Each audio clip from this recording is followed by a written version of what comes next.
Tonight, we have some new details now on a major opioid settlement that will send nearly $200 million to the state of Ohio. Well, that money will help Ohioans battling addiction as communities across the state are still dealing with the opioid crisis. So this is all part of a $7.4 billion settlement with Purdue Pharma and its owners, the Sackler family.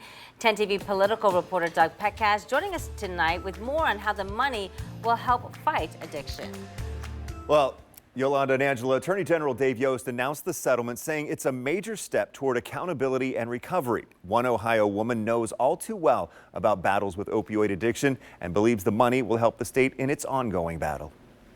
I would say like my prime age of it was like 16 to 21. Hannah Morris of Clintonville says her use of opioids started casually with pills. Honestly, it worked within that 4-year span off and on. It kind of worked up pretty quick to heroin and then like IV heroin use. After a half dozen stints in rehab, she was able to break free of the opioids' grip. It's night and day different. My life feels completely different from that. It feels just like a whole different lifetime. Hannah managed to escape. Many Ohioans don't. According to the Ohio Unintentional Drug Overdose Report, in 2022, more than 4,900 Ohioans died of a drug overdose. But the numbers are improving. In 2023, the number of overdose deaths dropped to 4,400, a 9% decline year over year. I wanted to hear from Attorney General Dave Yost on the importance of the $200 million Purdue Pharma settlement in helping Ohioans.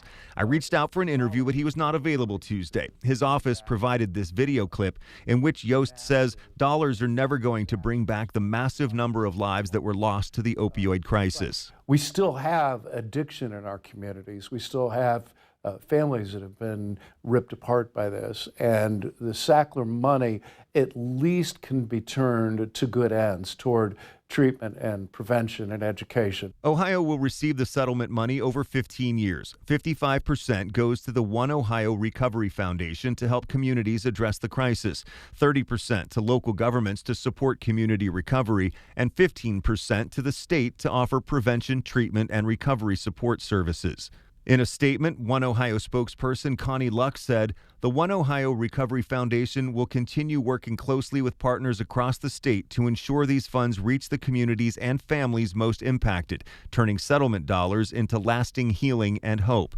Hannah Morris calls the settlement satisfying and believes it will help. The fact that it's going back into the community, like we do have to clean up the mess, but I think there's a lot of work to be done, and it does start with money. Now off opioids for 8 years, Hannah looks forward to what life has to bring and to new adventures with her husband of a year and a half. I feel like my life is just beginning too, so I'm excited to see maybe kids. I don't know. I couldn't tell you, but I'm definitely excited about my future.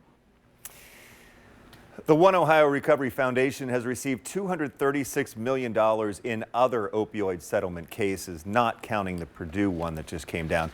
It's given $45 million in 245 grants across the state. Another $40 million has been approved for the next round of grants. The bankruptcy court still has to approve the Purdue Pharma settlement. And again, once it's approved, the state will get the money over the next 15 years. Angela, Yolanda.